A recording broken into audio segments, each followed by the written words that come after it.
The Pacific Northwest, a place known for its unmatched beauty from waterfalls to lakes to mountains, is a destination that calls to all kinds of outdoor enthusiasts.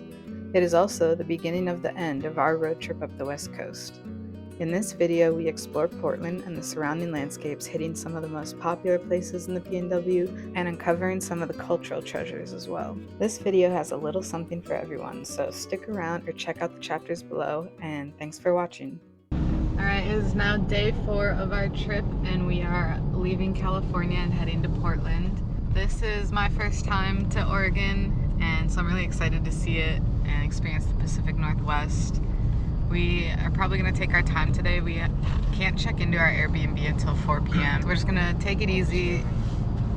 Mosey around. Yeah, just going to mosey around, stop and see cool things on the way, and then we'll be in our Airbnb, which is an Airstream, so I'm excited for that.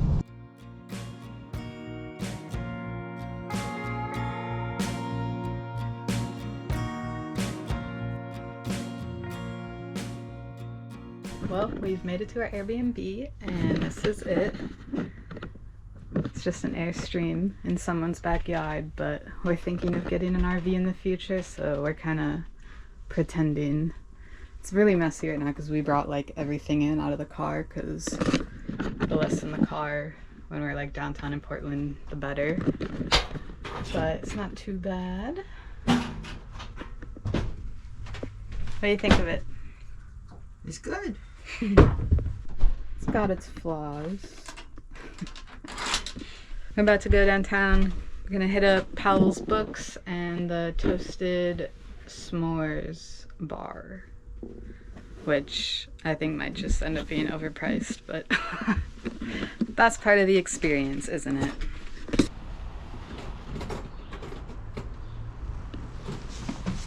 Here's a look at the inside of Powell's bookstore. It is a very big bookstore, but overall I feel like I wasn't super impressed by the selection, and at this point, like, I might as well just go to a library. But that being said, I did buy some guidebooks and a map book of California. We then grabbed some pizza and stopped at a Toasted S'mores bar, which I didn't get any footage of here, so I'll make a short about it at some point. But after that, we headed to Mount Tabor Park to catch the sunset. Wow, look at that.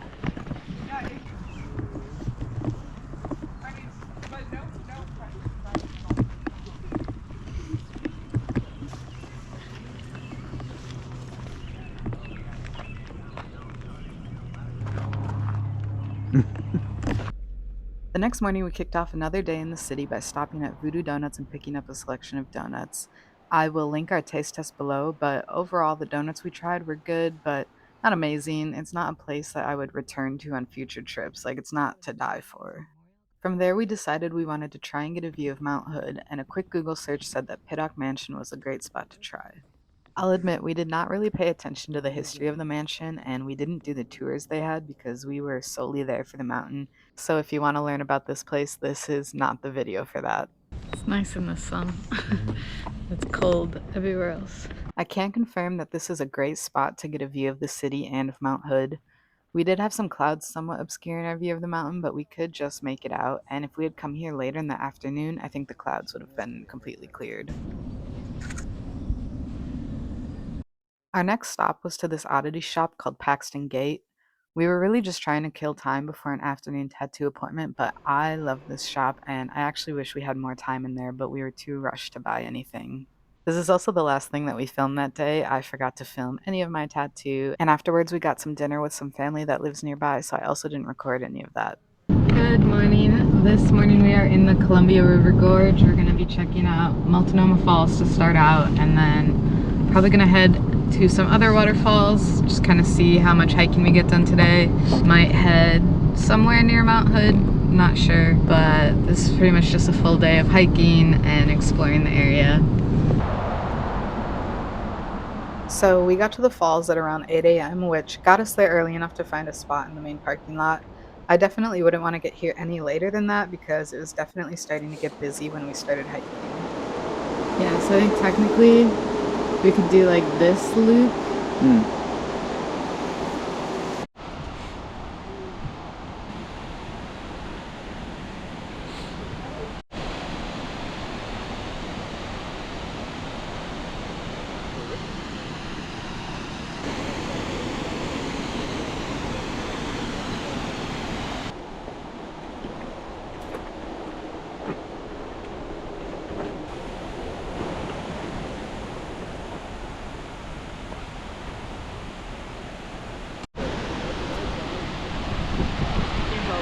Just the one.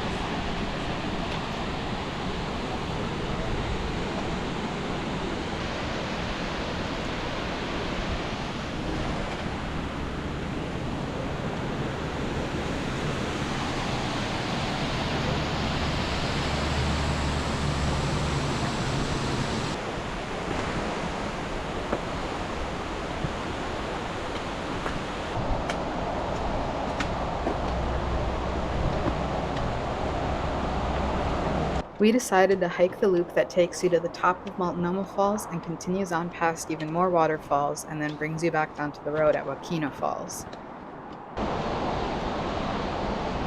We made it past the switchbacks. I think there's like 3 left. Never mind. Yeah, so this route starts with about 11 switchbacks to get you to the top of Multnomah Falls, and we had to stop halfway up because I thought it was going to be colder than it was, so I had to remove some of my layers because I was dying a little bit. The cordyceps.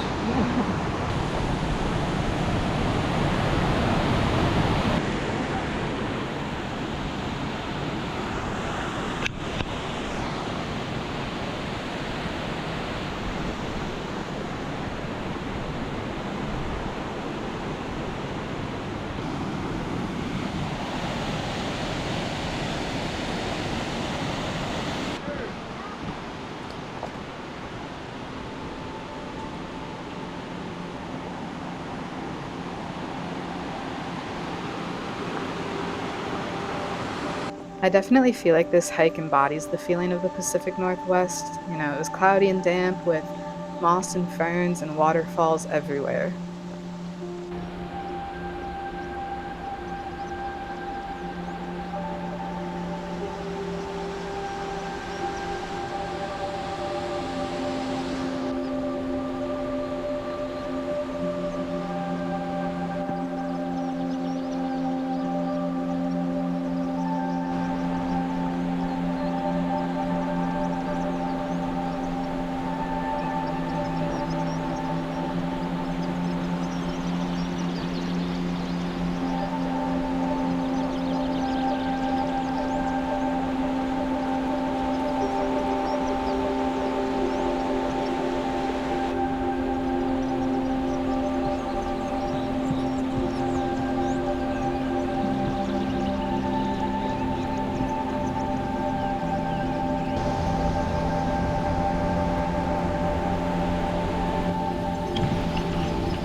After the last waterfall, we had a little more climbing to do before we made it to this burn area where the trail follows a contour along the hill.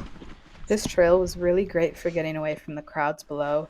Once we passed that last waterfall, we really only saw, I think, 2 other groups until we got down to Wahkeena Falls.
and just about back. So on that single hike alone, we did about 5.5 miles, and I think we saw like 6 or 7 individual waterfalls, depending on, I guess, your criteria for a waterfall. And we climbed about 1,500 feet of elevation gain. Once we were back at the car, we decided to keep driving down the gorge and stop at anything that looked interesting, which included this tunnel that was the original highway going through the gorge.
Then we stopped to grab some pictures at Horsetail Falls, which is right on the side of the road.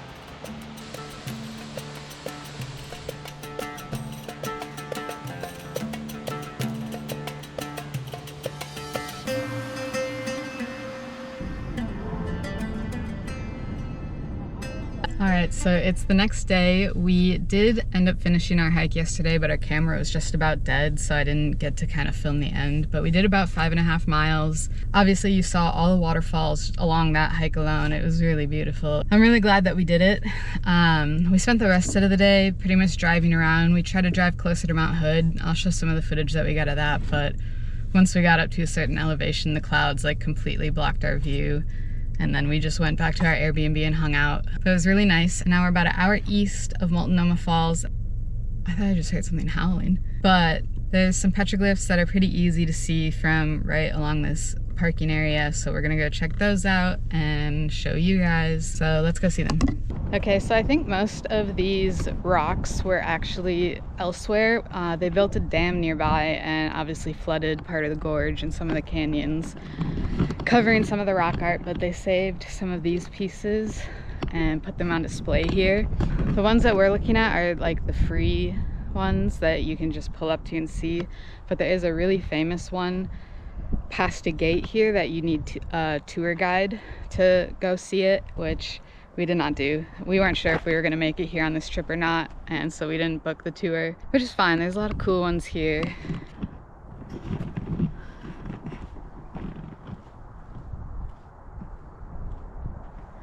I think the owls are really cool.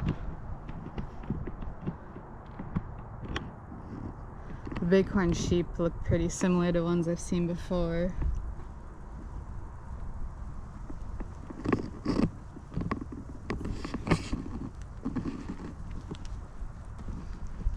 Yeah, I don't know how well it's showing up on the camera, but I might be able to zoom in on this camera.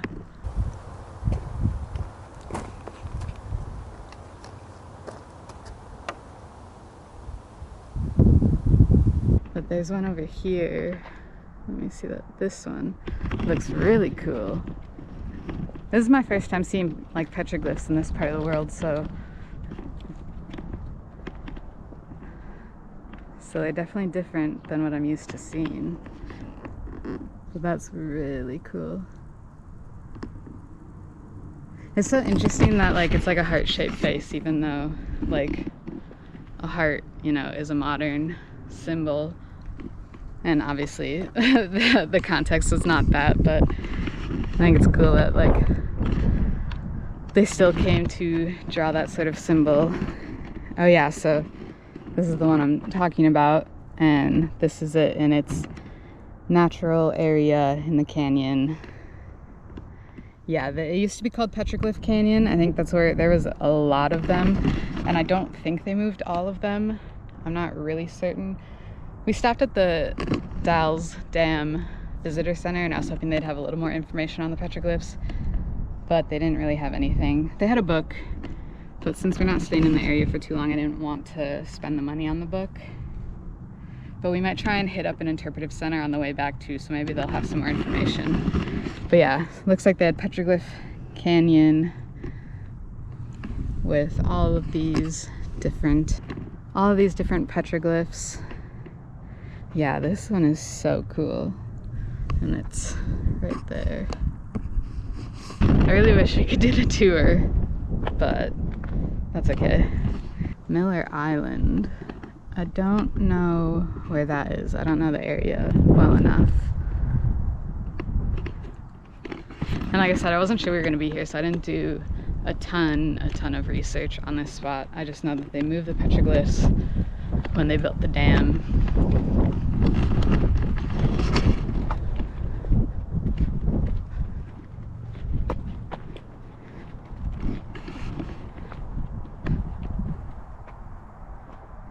I believe when they were first moved, they were stored at a location like on top of the dam, but I think the tribes requested that they be put somewhere better since they are sacred. Yeah, it looks like, yeah, they were placed here at the request of the tribes.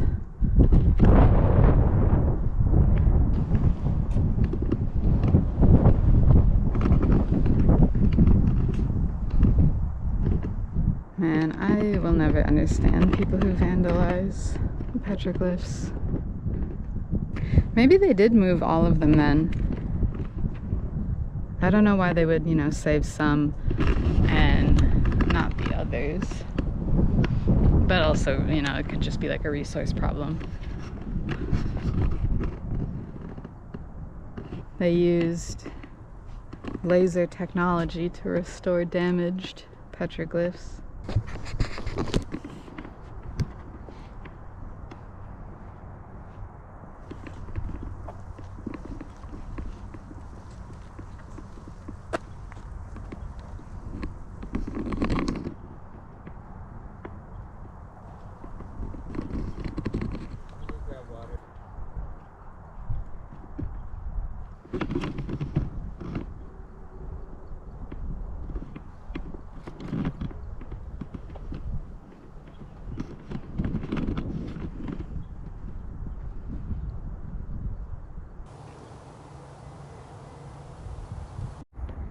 I'm really curious as to how they like broke the blocks away to make sure that it didn't, you know, like fracture or destroy the rock art.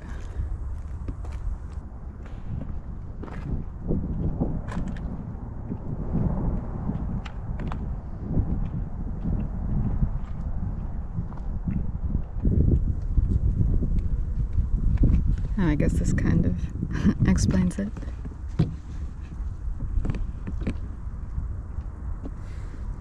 Perhaps the greatest concentration of rock imagery in the PNW. Oh yeah, they left thousands behind. Ugh. That's so upsetting. Like, it's just frustrating. I wonder if you can dive and see them. But also, I don't know, like, how they would last underwater. It's more petroglyphs. Yeah. Yeah, I read it before. Oh.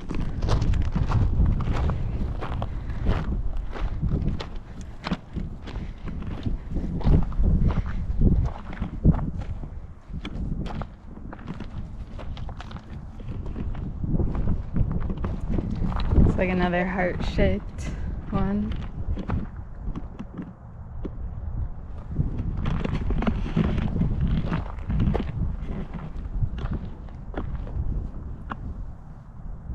We just pulled over. We saw this on the way in. It's right next to it, but there's this old rock shelter up here. This says Rockland, but it is fenced and gated off. So we thought we'd just shoot it, but we're not gonna be able to get any closer. No clue what it is. I think it's on the reservation, technically. It's definitely old and abandoned. Looks cool. After looking at the petroglyphs, we decided to stop at the Columbia River Gorge Discovery Center. You want a picture? We checked out the Native American section, which had some other smaller petroglyphs and a lot of artifacts and information on how the people lived here. Now burned to coal. These were made into an even bed. Since we were already so far out of the way from our Airbnb in Portland and the weather was a lot clearer, we attempted to get up close to Mount Hood again. We drove to Trillium Lake, which the internet said was a great place to go for a view, and it was not wrong. I mean, just look at this. This was amazing. We weren't really here to hike, but we did take this little path just around the shore a ways. I think this is my favorite spot so far we've been on. Ooh, it's cold over here. Well, today we made it to see Mount Hood. We're at Trillium Lake, and it's like a perfect day to see it. It's super clear. Periodically there's clouds covering the peak, but for the most part it's clear. Alright, now it's super. It's beautiful. Yeah.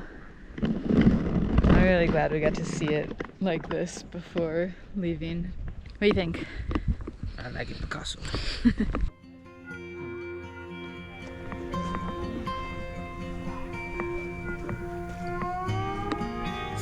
If you're looking for a place to camp around Mount Hood, this would be a great place.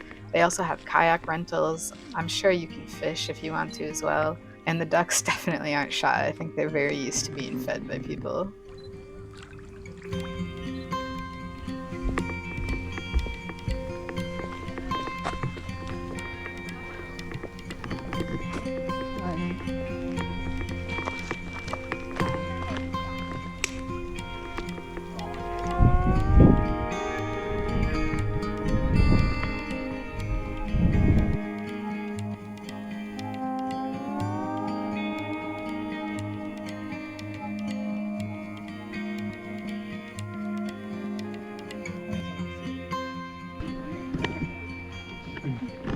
That is our last day in the Portland area.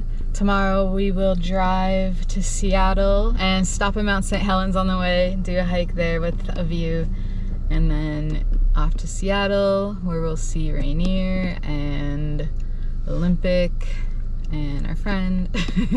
But I think that's gonna be the next video. I don't think I'm gonna add that in here. Stay tuned.